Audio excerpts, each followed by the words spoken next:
BMW had just unveiled their plans for electrifying their fleet. As a matter of fact, they're trying to do it 2 years faster than they thought originally, and also showcase their photoshopping skills by photoshopping this electric bike and an electric what looks like a future i8.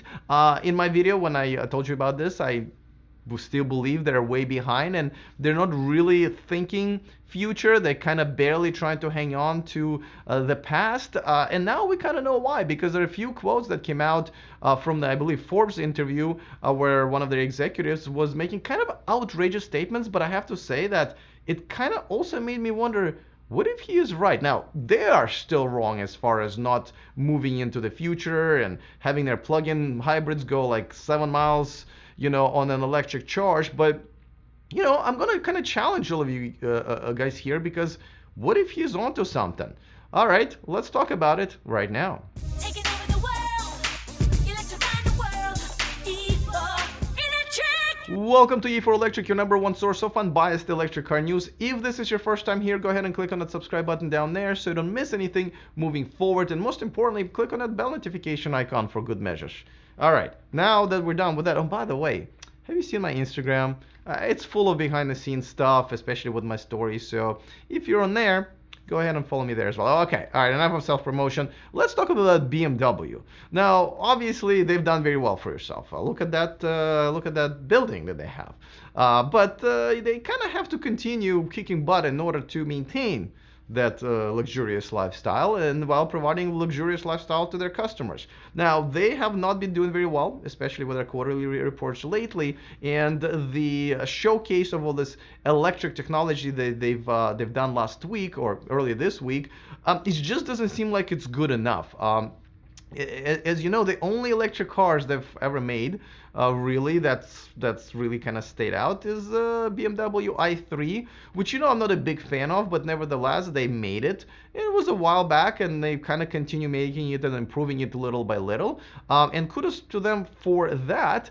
But let's get to some quotes that one of their executives mentioned, and I think it's kind of like almost embodies and gives you an idea why they're not really moving that far and that fast. So, okay, so the first one, and this comes from Klaus.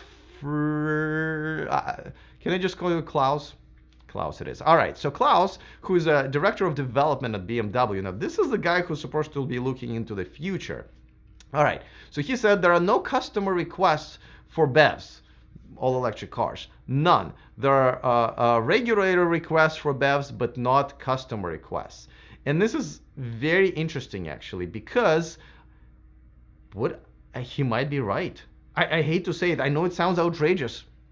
Maybe some of you just fell off your chairs on the floor, but I'm wondering, do people really come into a dealership, especially BMW dealership, and saying, I'm not going to buy your cars anymore unless you make them electric? A lot of these people have not even experienced an electric car, and really the only way to sell the electric cars to people is to actually put them in it. And I doubt an i3 is going to be really changing anyone's minds, though it is a good car, a good electric car. I think anybody who gets into any electric car kind of feels like, whoa, that sounds like a future, right? Because it's so quiet. But but I'm starting to wonder, is he right? Do people are just they might buy an electric car because it's a good car and just happened to be electric. And I think a lot of Tesla owners, people who buy Teslas in the last couple of years, are actually the type of people. They're interested more in a label, or they're interested into more the experience and the cool features, which is great. But they're buying a car just happened to be an electric.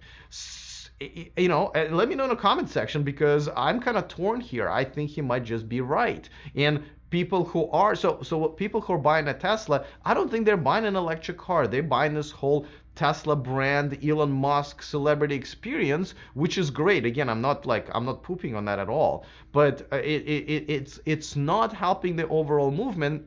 where people are demanding the electric cars. Now, but Alex, you can say there are lines into every single electric car that every manufacturer is trying to produce right now. There are really lines. They're sold out for the first year.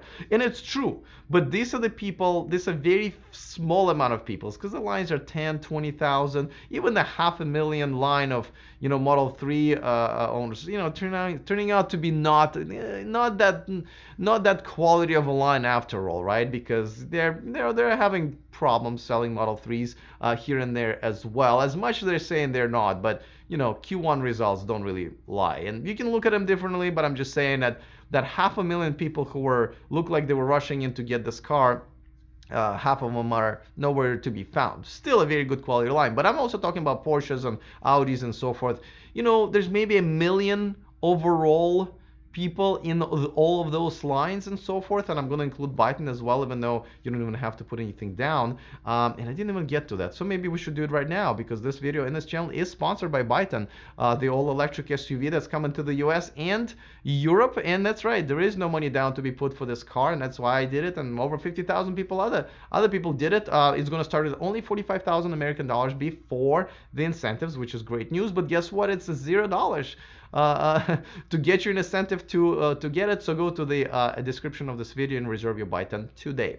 Okay, so we're talking about this quote, and again, I'm reluctant to kind of say that they're right, but overall, the sales of electric cars also don't really, they're kind of proving them right. We're still between 1% and 2%. People are not coming in and demanding it. Again, when people are putting it out there are people who are interested in buying them, and they're buying them, but people are just not coming to those dealerships and demanding it. What can we do to change it? I guess my question is, what can we do to change it? Obviously, letting our friends and family ride in our cars and saying how great they are, and maybe posting on social media about all of the perks. But at the same time, the technology still has some work to do. I just did a couple of videos about where, I think until these cars, our cars, electric cars, can refuel as fast as the gas cars, it's still going to be a tough sale for a lot of people. The infrastructure is getting there, right? The infrastructure we can't really blame any longer with Electrify America and Ionity in Europe and Tesla network overall. We're getting there. By the end of the year, the infrastructure in Europe and the United States should be pretty decent for any electric cars with fast charging capabilities. I think it's just a wake-up call. As much as I hate agreeing with this comment, is that there's still a lot of work to do. Now, don't get me wrong. There's another comment from the same guy that indicates that BMW just doesn't have it. So he basically said, from what we see, BEVs are for China and California, and everywhere else is better off with plug-in hybrids with good EV range. Well, now I can call BS. First of all, BMWs don't really make plug-in hybrids with good electric range, unless you count the i3 as a plug-in hybrid, which I would, but they don't. So they just call it a range extender. I think much better marketing would have been to call it as a plug-in hybrid with the longest electric range out there. But if BMWs were making these cars with 10, 20, 30 mile, and this is like rated, right? So really 10, 15 real mile range, like I would be able to believe them, but they're not making the good EV range. So that's number one. And secondly, yes, China and California just happen to be ahead of the game, but you're kind of forgetting the country that has the best, by far, adoption of electric cars, which is Norway, right? Because obviously suggesting that, all the incentives and the sun and stuff, but Norway is actually a wonderland, if you ask me, because it's cold in there. I would have assumed it's the last country that would want to adopt the technology that doesn't perform very well in the cold, but yet they're kicking butt. Over half of their cars being sold in the last year, I guess already, are all either plug-in hybrids or full electric, and even full electric ones get into I think 30 or 40%, which is amazing. So again, overall, this was a little bit of truth in the challenge that I think we should accept, wrapped in just much more BS. And it's kind of, that sucks because they've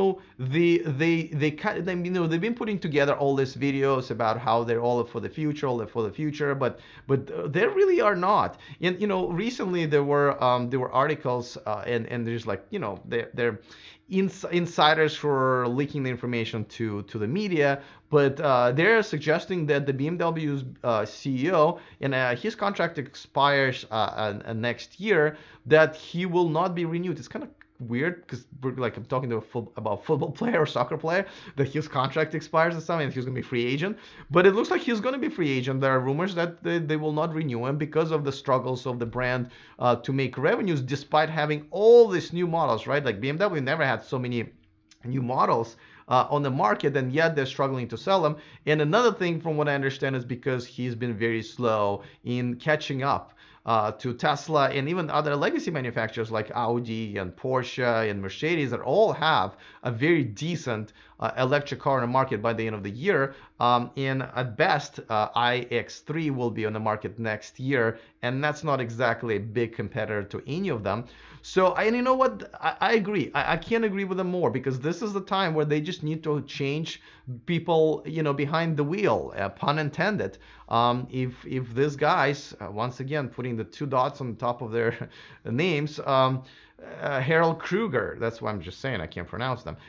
They need to go. They need to go, and somebody else needs to take over who understands that the future is electric. And one last point is that, even if it's regulators who are making you make the electric cars, well, then you have to make them.